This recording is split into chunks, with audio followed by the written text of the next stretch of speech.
Hello guys! Gusto bang malaman kung paano gumawa ng ham and cheese empanada? Ito po ay napakasarap na empanada. Ito po isa sa recipe namin dito sa restaurant at gustong-gusto ng mga customer namin. So, I'm gonna show you how to make empanada, ham and cheese. So, ito yung mga cheese, ham pala, sorry. Ito yung mga ham na kailangan hiwa-hiwain natin. Yes, napakasarap tong ham na to kasi luto na siya. Pwede mo siyang papakin. So, pag hiniwa-hiwa mo na, ilagay na natin sa palanggana. Palanggana po namin yan ha. Hindi yan yung palanggana ng lola ko. Dahil yung palanggana ng lola ko, pwede niyang gawing arenola.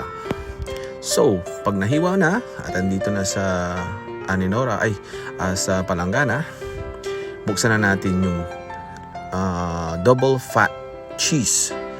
Yan, double fat daw. So, ibig sabihin nakakataba. So, ilagay natin itong cheese na to. And napakasarap tong cheese na to. Dahil nakakataba daw. And then, lagyan na natin yung cheese. Mozzarella.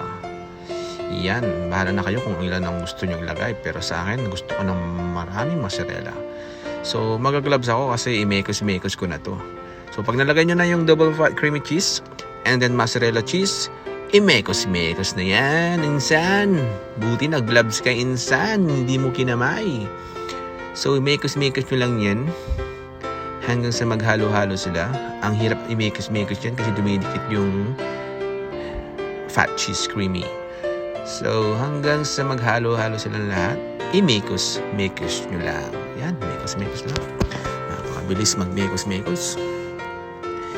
Tapos, nabitin pa ako sa cheese pala. So, lalagyan ko pa ng mozzarella cheese para mas creamy at madikit-dikit yung ham and cheese pag naluto. So, mekos-mekos lang. Kaya lang. So, mekos-mekos mo yan, insan ha. Very good ka mag-ikos-mekos. Nag-gloves ka pa talaga, insan, para hindi ka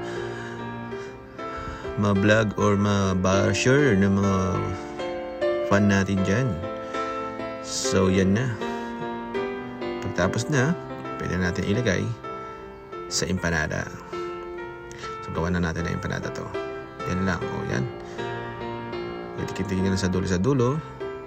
And, pag-aputin nyo sa dulo. Ganyan lang. Ganyan lang paggawa ng aming cheese empanada. So, inalis ko na yung gloves ko. Hindi na ako nag-gloves. Bale, malinis naman yung kamay ko. Naguhugas naman ako ng sabon. Kasi pag nagka-gloves, ang hirap gumawa ng empanada pag naka-gloves. So, yan. Ganyan lang napakasimple paggawa ng ham and cheese empanada. Maraming salamat sa at pinatapos mo tong video.